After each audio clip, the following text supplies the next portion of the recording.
Que el Señor les bendiga. Estamos aquí para compartir una palabra de Dios en un momento de alta necesidad y de urgencia acerca del perdón. Vamos a ir al libro de San Lucas, capítulo 7. Desde el verso 41 tomamos unos versos de la palabra del Señor. Dice así: un acreedor tenía 2 deudores.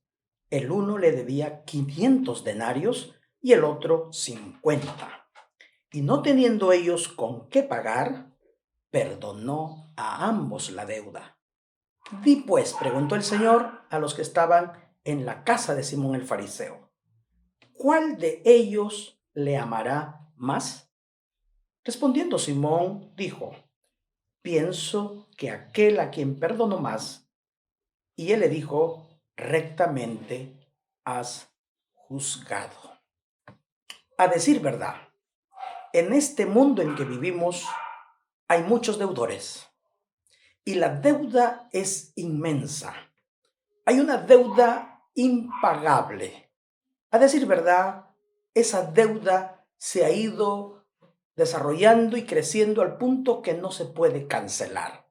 La Biblia nos enseña que la deuda empezó a crecer de una manera estrepitosa desde el huerto del Edén, cuando nuestros primeros padres desobedecieron la palabra y la voz amorosa de Dios para hacer algo propio y comenzaron a hipotecar su alma, hipotecaron su voluntad, es decir, pusieron como en venta al enemigo de Dios su propio corazón y decisiones.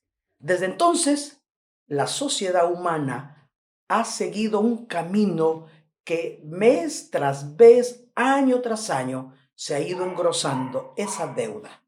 ¿A qué me estoy refiriendo, mis queridos hermanos y todos los que me están viendo en este medio? Me estoy refiriendo a la deuda del pecado, aquello que Satanás tomó de la boca y la confesión de nuestros primeros padres para decir siglos después, cuando en el desierto de la tentación Jesucristo enfrentó al mismo diablo. Este diablo le dijo en una de las tentaciones más estrepitosas y terribles a cualquier ser humano. Lo llevó a la parte alta de un monte y le dijo, ¿ves estos reinos? ¿Ves todas estas riquezas? Este poder, yo te lo doy, le dijo. Yo te lo doy, pero si postrado me adorares. Porque todo esto a mí se me ha dado, dijo el diablo. Ahí está. Eso de que a mí se me ha dado era precisamente lo que Adán y Eva recibió como un mandato divino. Dios le dio el planeta, le dijo que fructifique, que se multiplique, que lo llene y que gobierne la tierra. Toda esta riqueza, todos los bienes y toda la flora y la fauna estaban en las manos del hombre. Pero cuando entró el pecado de la desobediencia, pasó en manos del engañador.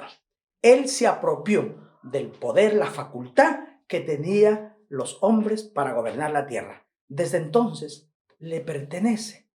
Esa es una noticia que deben de saber ustedes. La tierra la creó Dios. Es de Él, por supuesto, pero quien está ejerciendo en este planeta un gobierno desastroso de contaminación en las mentes y los corazones de las personas es el reino de las tinieblas. Por eso es que Él ha hecho que la deuda crezca y los hombres que no han retornado a Dios están con una impagable deuda que los va a llevar a la condenación. Este texto que hemos leído nos trae una enseñanza. La enseñanza en que hay deudores, en que uno debe más y otro debe menos. Pero ¿sabe?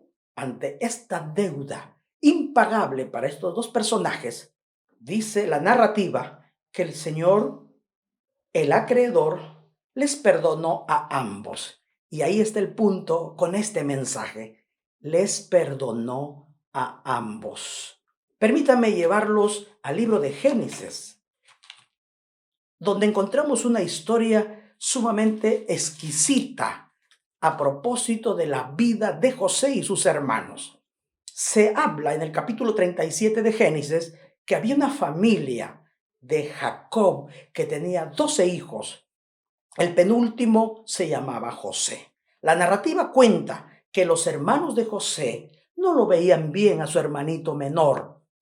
Se ahondó esta cólera y esta rabia cuando Jacob, amando a José, le regaló una túnica de colores.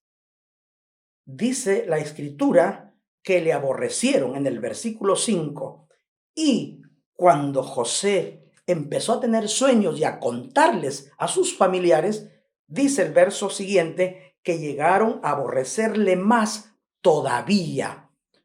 O sea, en esta familia encontramos un incidente de rencores, de envidias, de cóleras, y ¿sabe cómo terminó? Cómo termina todas estas acciones. Aquí nomás ya podemos sacar una enseñanza anticipada. Cuando en una casa, en una familia, en un grupo social humano, comienzan los rencores, comienzan las envidias, comienzan esas miradas contenciosas, termina mal. En un momento dado de la historia, dice que José fue al campo a ver a sus hermanos y ellos al verlo conspiraron, dice, para matarlo. Y lo iban a matar porque le tenían cólera. Él era el chismoso, decían, el que le cuenta a su padre todo, y encima tenía una túnica de colores y se la da de soñador. Matémoslo, dijeron. Pero hubo uno de sus hermanos mayores, llamado Rubén, dijo, no lo matemos al chico, metámoslo en una cisterna. Y dice la escritura que esto lo hizo para que después él vuelva a rescatar a su hermano. Tenía un poco de corazón ese muchacho. Al final lo lanzaron a la cisterna y en un momento dado, cuando pasaban caminantes beduinos ismaelitas, lo sacaron y lo vendieron por 20 piezas de plata. ¿Dónde fue a parar José? Al país de Egipto. En Egipto, cuando llegó, por supuesto fue comprado por el capitán de la guardia del faraón y lo llevó a su casa como empleado. Pero como este chico tenía la presencia de Dios, antes que avance, chicos, la historia nos cuenta que a los 17 años José tuvo esa salida abrupta de su casa. Está en Génesis capítulo 37, versículo 2, esta linda historia. 17 años es un adolescente y meses más tarde fue a Egipto y ahí desarrolló un trabajo donde Dios, al estar con él, fue el primero de esa casa de Potifar. Lo acusaron en un momento dado, lo calumniaron a José y fue a terminar en la cárcel.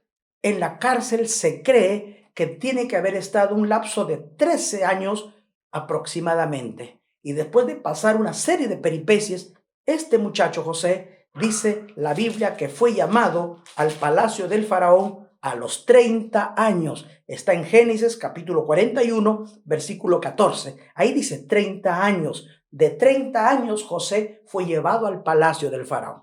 ¿Para qué? Porque tuvo la fama de que José interpretaba sueños y el faraón necesitaba que le interpretara y le explicara ese asunto. Dios lo respaldó a José. José llegó a caerle en gracia al faraón. ¿Y sabe? El faraón lo puso de su segundo, el virrey de Egipto. Pero todo este asunto, que es como una narrativa para una película, la Biblia nos cuenta que ya estando en el poder José, comenzó él a aprovechar los 7 años de abundancia y comenzó a llenar los graneros del faraón con mucho alimento. Se cumplió el tiempo de los 7 años de abundancia y comenzó el año de la escasez. Cuando vino la escasez, las escrituras nos dicen que en todos los países había hambre. Solo en el país de Egipto no existía tal hambre. Eso está en Génesis 41, versículo 54. Comenzaron a venir los 7 años de hambre, como José lo había dicho, y hubo hambre en todos los países, mas en toda la tierra de Egipto había pan.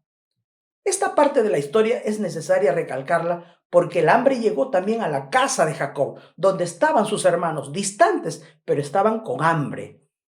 Vinieron a Egipto a comprar pan y ahí comienza una historia, un drama. Ciertamente José vio a sus hermanos llegar a su país, venir ante el palacio, postrarse ante el segundo de Faraón, que era José, y él los miraba de reojo, y él sabía que eran sus hermanos.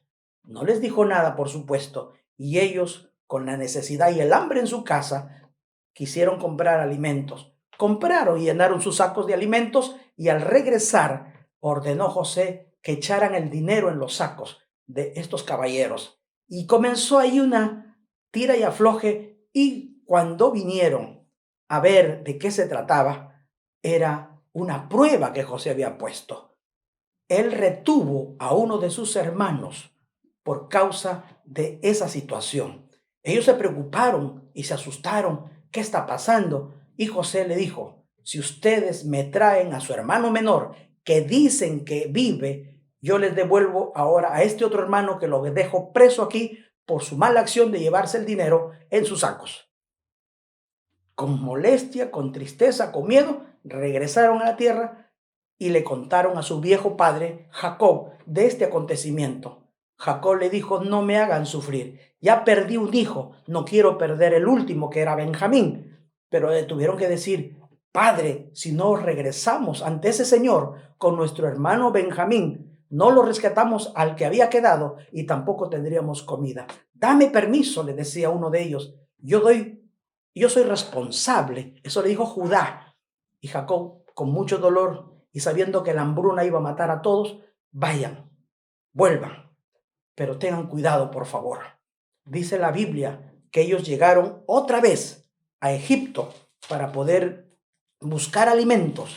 Y sabe, la Biblia dice en Génesis 45 que ya no podía José contener sus sentimientos porque los vio venir a sus hermanos humillados, dependientes, con hambre y trayendo a su hermanito Benjamín, porque era la única garantía si es que ellos no mentían.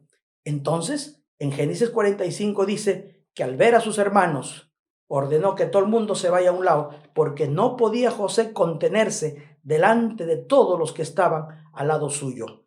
Y clamó, haced salir de mi presencia a todos. Y no quedó nadie con él, al darse a conocer José a sus hermanos. Dice el verso 2 que se dio a llorar a gritos, y oyeron los egipcios, y oyó también la casa de Faraón. Y dijo José a sus hermanos, yo soy José, ¿vive aún mi padre? Y sus hermanos no pudieron responder, porque estaban turbados delante de él. Entonces dijo José a sus hermanos, acérquense a mí. Y ellos se acercaron, y él dijo, yo soy José, vuestro hermano, el que vendisteis para Egipto. Ahora pues, hermanos, le decía José, no se entristezcan, no les pese de haberme vendido acá, porque para preservación de vida me envió Dios delante de vosotros. Y han pasado 2 años de hambre en medio de la tierra, y aún quedan 5 años en los cuales ni habrá arada ni siega. Dios me envió delante de vosotros para preservar posteridad sobre la tierra y para darlos vida por medio de gran liberación. Así pues, no me enviasteis acá vosotros, sino Dios, que me ha puesto por padre de Faraón y por señor de toda su casa y gobernador de toda la tierra de Egipto. Yo sigo leyendo esto y encuentro que sus hermanos, escúcheme bien, sus hermanos, los que le vendieron, los que quisieron matarlo un día, ahora estaban mudos. Dice la escritura, ahora se encontraban turbados. Pero yo no encuentro en esa narrativa que le pidieron perdón a José. Y eso me preocupa. Hay personas que hacen mal, hacen daño, pero cuando es descubierto y le encuentran que él es el de la falta, él es el que cometió, se queda mudo. Yo te digo, mi querido adolescente, padre de familia, no te quedes mudo, porque eso trae amargas consecuencias. Porque aquí lo que tendría que haber resultado es, si mi hermano menor José, que es el faraón prácticamente acá, nos abre su corazón y nos está dando entrada, estos 11 tenían que haberle pedido literalmente perdón, disculpas por todo lo pasado. No lo hicieron. Miren ahora. La historia continúa. Al final, José pide que traigan a su padre. Su padre vino. El anciano padre vino emocionado. Llegó a los 130 años. El viejo Jacob llegó ante su hijo José, se presentó ante el faraón y faraón le concedió los mejores lugares de la tierra en Gosén. Vivieron un tiempo muy bueno, de abundancia, agradable, porque José reinaba, su familia estaba en la ganadería y su padre anciano con sus nietos comenzaba a gozar la vida. Pero llegó el momento cuando Jacob fallece a los 147 años. Eso significa que Jacob estuvo en la tierra de Egipto 17 años. José ya para eso tenía 57 años cuando muere su padre Jacob.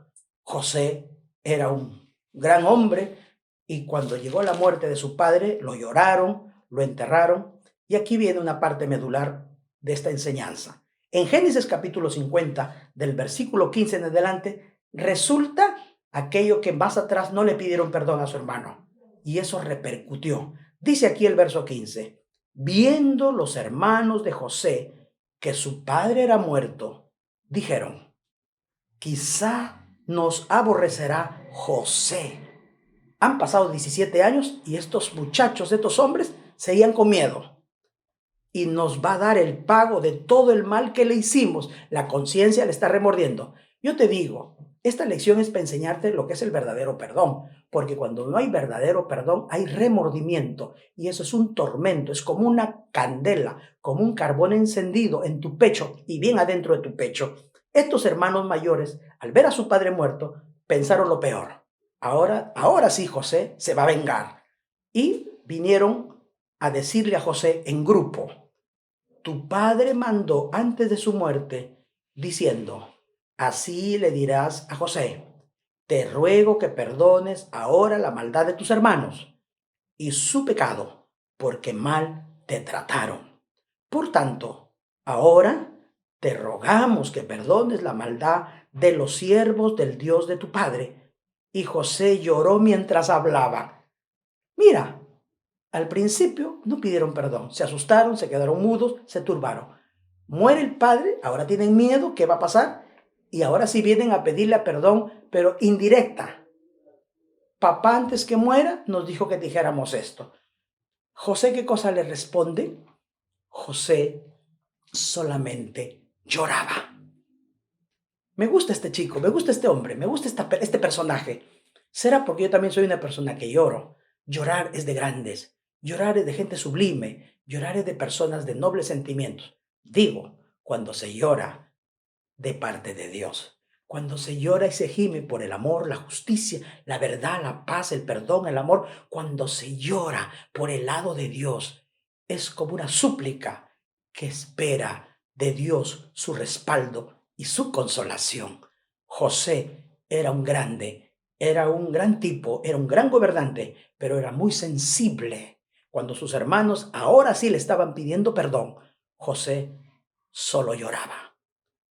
Vinieron también sus hermanos y se postraron delante de él. Se está cumpliendo el sueño que soñaba que un sol, la luna y 11 estrellas se inclinaban ante él. Y estos hombres le tenían por eso envidia. Ahora vienen y se postran.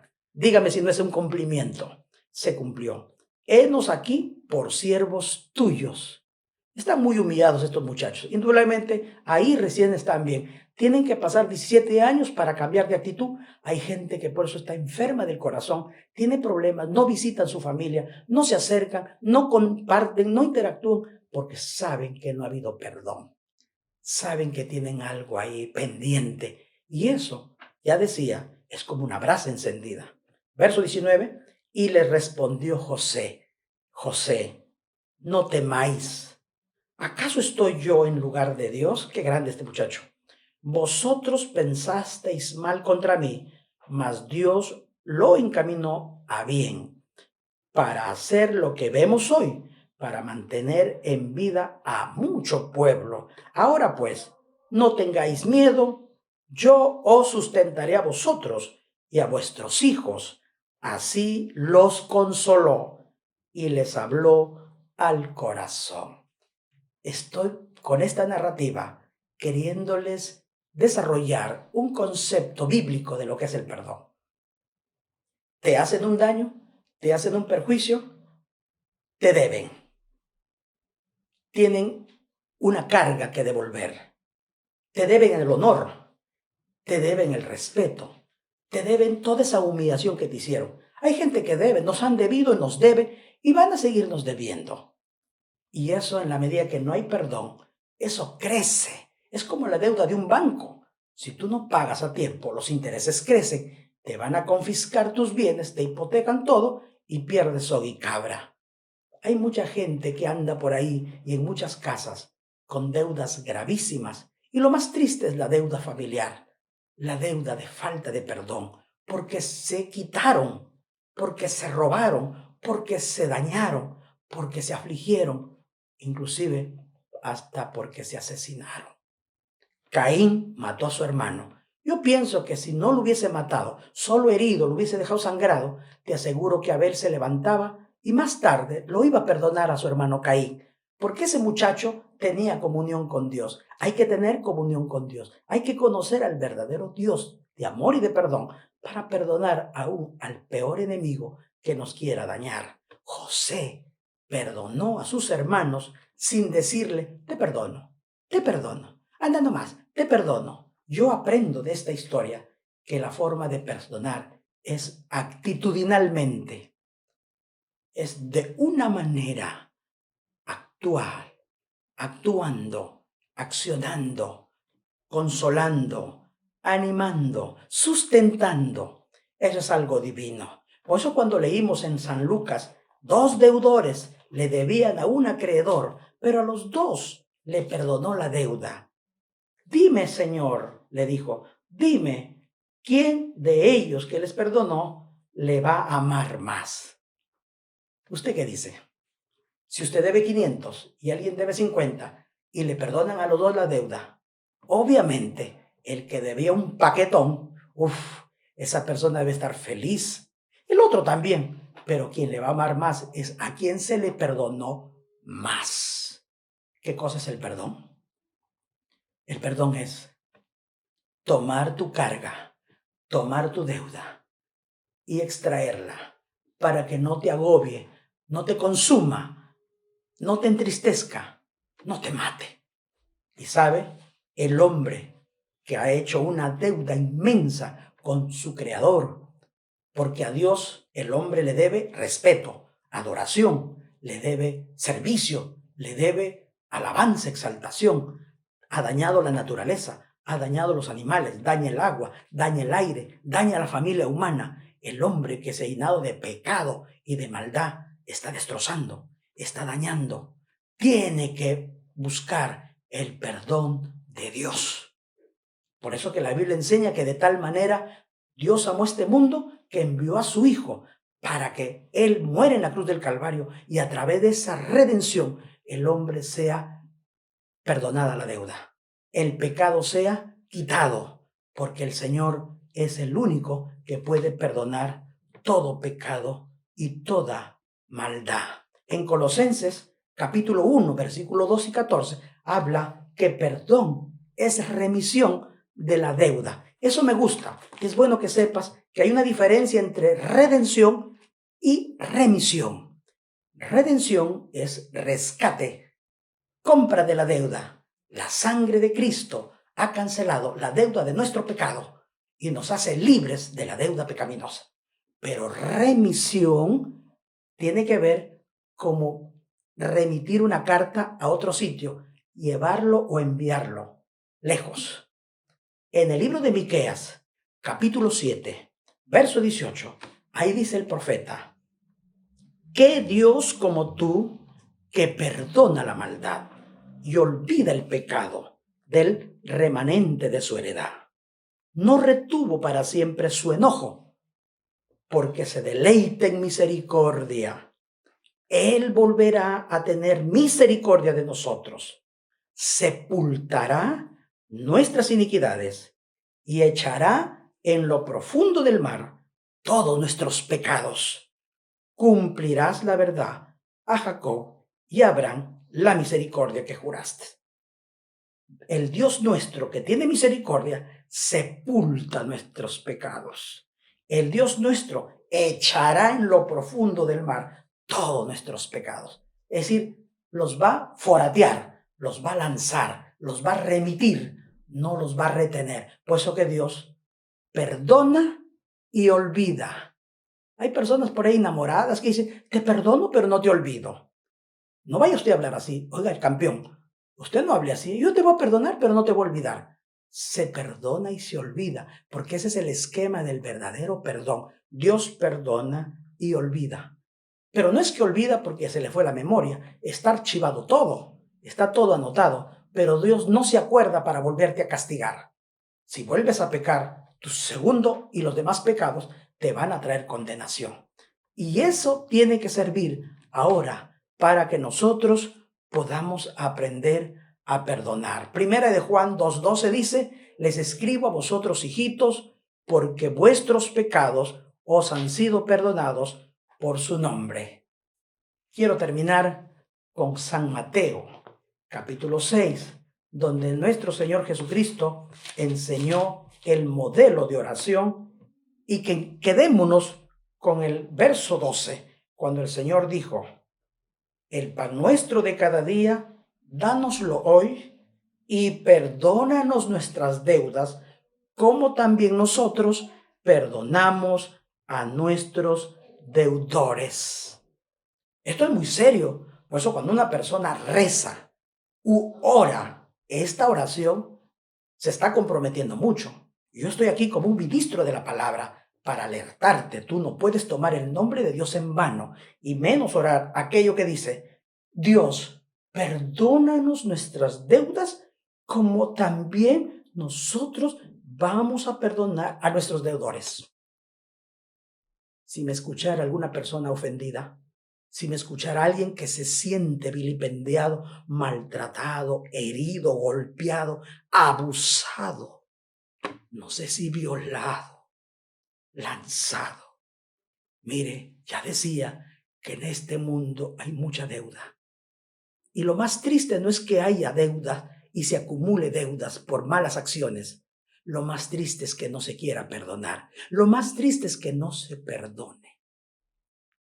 El perdón es el pegamento que cura las relaciones rotas. Si en una casa, en un matrimonio, en una familia, en un colegio, en un grupo de amigos, se abre heridas, se rompe heridas graves, se hace un perjuicio, se daña. ¿Eres tú el que empezó? ¿Eres tú la víctima? ¿Eres tú el victimario? Ubícate. José fue la víctima, sus hermanos los victimarios. En otro momento, alguien puede ser victimario cuando hace bullying, cuando hace ciberbullying, abusa de sus habilidades digitales, abusa de su personalidad que parece uno de película, hace daño, humilla, denigra. No hagas eso. El que se siente ofendido, perdone, porque Dios te va a respaldar, y el perdón hace que te salga ese peso, y la persona que lo recibe debe estar agradecido, porque si no hay perdón, surge la venganza. Este mundo en que vivimos es un mundo tan dañino por la venganza. Los políticos, los distintos seres humanos, cuando no perdonan, acumulan como un sarro y vuelve una actitud de venganza.